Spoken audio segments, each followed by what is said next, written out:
LCI est en édition spéciale toute la journée pour décrypter, analyser ce sommet en Alaska dont l'impact se poursuit après la rencontre de 3 heures entre Vladimir Poutine et Donald Trump. Donald Trump qui aurait voulu annoncer un cessez-le-feu. La rencontre s'est achevée sans. Alors qu'est-ce qui se passe maintenant ? Eh bien, Donald Trump reste sur son idée d'une rencontre à 3 avec Volodymyr Zelensky. Écoutez-le. Il faut maintenant organiser une rencontre entre le président Zelensky et le président Poutine. Et avec moi aussi, je pense. Si cela leur convient, je serai présent à cette prochaine réunion. Voilà, et l'information que nous avons reçue il y a quelques petites minutes, c'est que Volodymyr Zelensky est d'accord pour cette réunion tripartite. Alors maintenant, que peut décider Vladimir Poutine, qui a toujours dit qu'il refusait d'aller à la même table de négociation que le président ukrainien, reste à voir. Est-ce que ça vous surprend, Adina, que Zelensky soit d'accord, ou c'est dans l'ordre des choses ? Disons que Volodymyr Zelensky est dans une position finalement de faiblesse, puisque en fait il ne peut pas refuser les offres de Donald Trump. Il a besoin du soutien américain, mais j'aimerais quand même faire un point sur le soutien des Européens, qui lui sera capital, notamment au vu de la réunion de lundi à Washington, parce que les Européens ont toujours mis l'accent sur l'intégrité territoriale de l'Ukraine.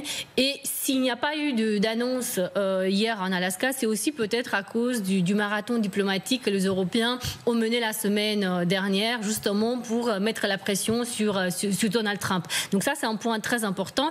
Et puis, les Européens, même si ils se sont montrés peut-être un peu frileux à certains égards, ont des moyens qui reste très fort pour mettre la pression sur la Russie. Pourquoi ? Parce qu'en fait, l'économie russe va très mal.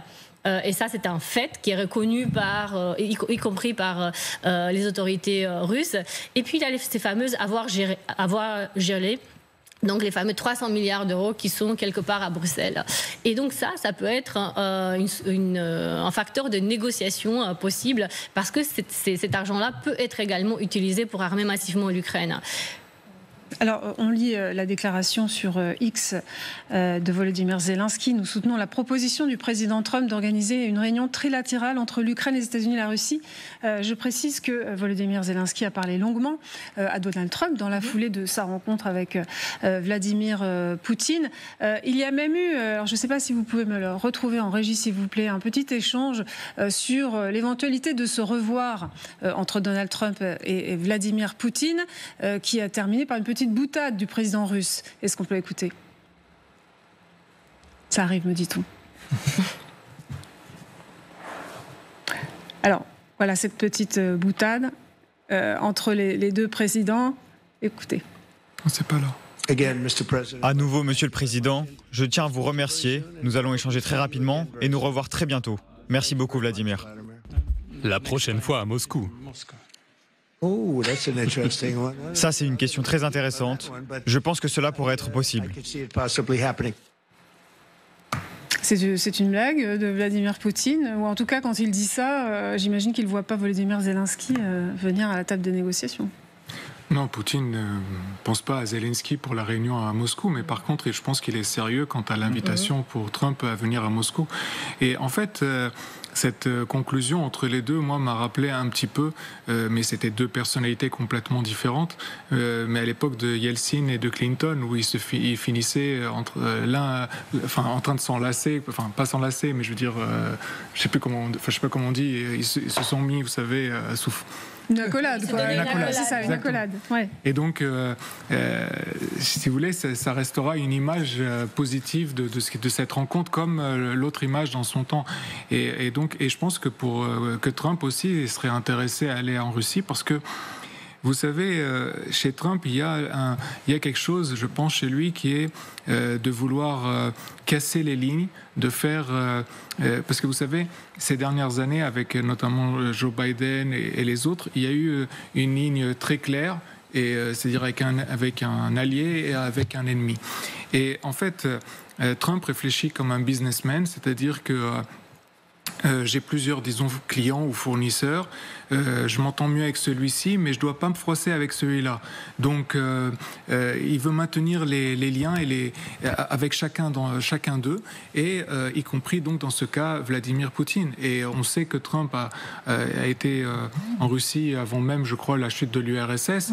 Donc, c'est vraiment un pays qui le fascine, et je le vois vraiment prendre cette initiative. Par contre, moi, je persiste à penser qu'il est possible aussi qu'il se voit ailleurs au préalable. On avait pensé, vous savez, la possibilité qu'il se rencontre en Chine dans quelques semaines. Et là, il pourrait y avoir un trio avec le président Xi. Et il y a une autre possibilité, c'est aussi la rencontre à l'Assemblée générale des Nations Unies fin septembre. Et là, ça serait à New York. Donc, tout est ouvert. Et là, ça pourrait être une rencontre à 3 alors. Oui, c'est possible. Oui, alors, on est dans les conjectures. Mais s'il se rend à New York, il devra quand même, l'avion de Vladimir Poutine devra traverser ou survoler des pays qui ont signé l'accord de Rome et donc qui sont signataires des accords du tribunal international de La Haye. Donc il pourrait se retrouver, alors évidemment c'est peu probable, mais si on fait atterrir son avion, il peut se retrouver dans un pays sur lequel le mandat d'arrêt international qui a été... Parce qu'on rappelle qu'il a pu se rendre en Alaska précisément parce que les États-Unis ne reconnaissent pas la Cour pénale internationale. Tout à fait. Et que pour se rendre en Alaska, il a juste à traverser le détroit de Bering. Et on peut le forcer à atterrir comme ça, Général Chauvency ? Je dirais que oui, c'est possible, ce serait possible, mais dans la théorie. Maintenant, les conséquences seraient énormes. Donc voilà, donc maintenant moi je vois mal Poutine arriver à New York comme cela actuellement. Voilà, donc aujourd'hui on n'en est pas là, on est quand même restons dans le factuel et de ce qui arrive actuellement. On a quand même 72 heures extrêmement intéressantes qui vont se dérouler maintenant avec des points de site. On aura peut-être un peu plus d'informations sur les deals parce que finalement on ne sait rien. Vous l'aviez souligné tout à l'heure, on n'a aucune information sur de quoi on a discuté d'abord. Est-ce qu'on a vraiment discuté que de l'Ukraine ? C'est le débat qu'on a eu la semaine dernière, enfin au début de semaine. Est-ce on n'a pas parlé d'autre chose ? Voilà, pour l'instant on peut simplement constater que Donald Trump n'a pas eu tout ce qu'il voulait. Sur le cessez-le-feu que vous avez évoqué, je dis depuis des semaines qu'il n'y aura pas de cessez-le-feu tant que sur le terrain les troupes russes avanceront. C'est le cas aujourd'hui, même s'il y a des contre-attaques ukrainiennes. Donc à la date d'aujourd'hui, le terrain militaire n'incitera pas Vladimir Poutine d'abord à accepter un quelconque cessez-le-feu. Il n'a pas intérêt. Voilà. Et puis finalement, c'est ce qu'on pourrait constater, c'est que Donald Trump l'a intégré dans sa réflexion. C'est sans doute peut-être ce que Poutine lui a dit très clairement. Il n'est pas question pour moi d'avoir un cessez-le-feu. Maintenant, l'accord global dont on a parlé tout à l'heure revient un petit peu à ce que je viens d'évoquer. Allons-nous parler uniquement de l'Ukraine ? Allons-nous parler aussi finalement des accords économiques ? Est-ce qu'on va surtout parler d'architecture de sécurité pour l'Europe ? Parce que c'est un vrai sujet. Et ça, les Européens sont totalement concernés. Tout est lié en quelque sorte. Mais ça n'est pas que effectivement le conflit en Ukraine qui est concerné. J'aimerais qu'on aille sur le terrain, si vous voulez bien, retrouver notre envoyé spécial, nos deux envoyés spéciales, Marianne Kotonoff et Marine Truchot. Bonjour à vous, Marianne. Alors, évidemment, l'information de la matinée, c'est ce voyage de Volodymyr Zelensky à Washington lundi. Donc, il n'est pas totalement écarté des négociations, finalement. Il n'est pas écarté des négociations, ça dépend. Est-ce qu'on va juste le mettre au courant de ce qui s'est dit entre Trump et Poutine la nuit dernière ? On ne sait absolument pas la teneur de ces propos entre les deux présidents, le russe et l'américain. Donc en fait, Volodymyr Zelensky, il est un peu dans une situation assez inconfortable parce que d'une part, il ne faut pas qu'il fâche l'allié américain qui pourrait dire moi c'est terminé, je me désengage complètement et puis vous vous débrouillez entre vous, vous continuez à vous entretuer, mais il n'y a plus d'aide américaine. Donc ça serait une catastrophe aussi pour l'Ukraine. Et en même temps, il faut aussi qu'il défende les intérêts ukrainiens. Donc qu'est-ce qu'il s'est dit pendant cette conversation ? C'est ça qui est essentiel. Normalement, c'est lundi, lors de son voyage à Washington, le président Zelensky a dit que c'est là où on va voir les détails de ce qu'il s'est dit entre les deux présidents. Jusque-là, Volodymyr Zelensky, il est un peu sur le fil du rasoir. Il ne peut rien annoncer à part le fait qu'effectivement, il est pour une réunion tripartite. Mais ça, il n'y a rien de nouveau. Il l'a toujours dit qu'il était d'accord pour rencontrer Vladimir Poutine. Il veut aussi que les Européens rentrent davantage dans le jeu et soient inclus dans ces négociations. Mais pour le reste, oui, l'Ukraine évidemment veut la paix, mais pas à n'importe quel prix. Merci beaucoup Marianne Kotonoff et merci à Marine Truchot qui assure les images de ce duplex. Alors évidemment, toute la grosse interrogation de la matinée, c'est qu'est-ce qui va se dire à Washington, effectivement, entre Donald Trump et Volodymyr Zelensky. Michel Fayard, effectivement, le risque, c'est qu'on lui dise, voilà ce qui se dessine comme accord entre les États-Unis et la Russie. Voilà, donc il faut accepter, mettre Volodymyr Zelensky devant le fait accompli, c'est ça qui peut être fait? Ça peut être fait, et c'est là justement où on voit que l'Europe n'a pas agi comme il le fallait à plusieurs reprises.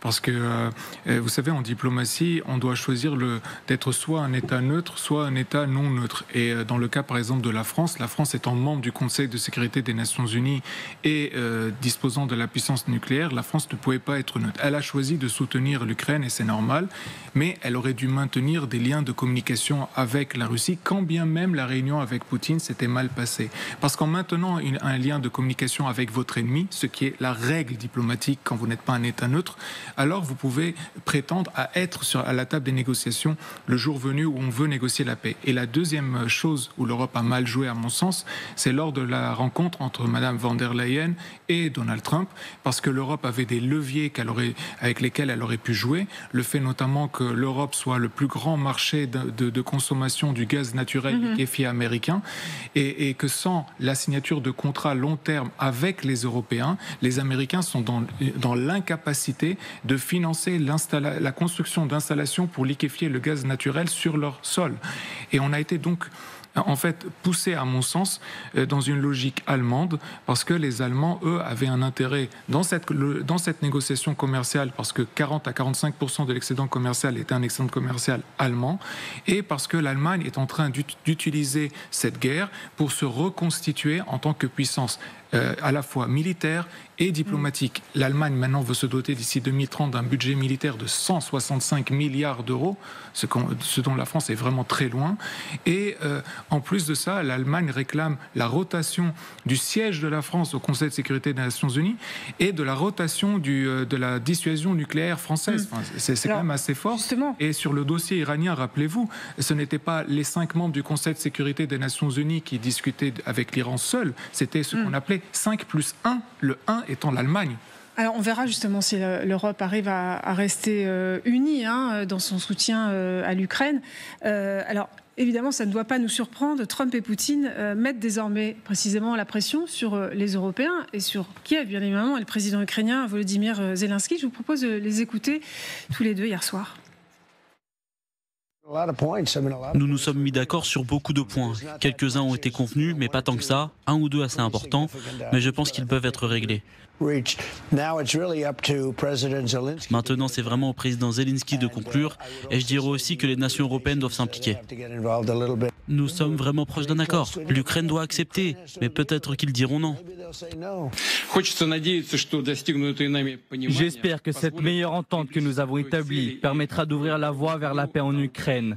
Et nous nous attendons à ce qu'à Kiev et dans d'autres capitales européennes, cette approche soit perçue comme sincère et qu'il n'y ait pas de manipulation en coulisses pour saboter ce progrès qui commence à se présenter.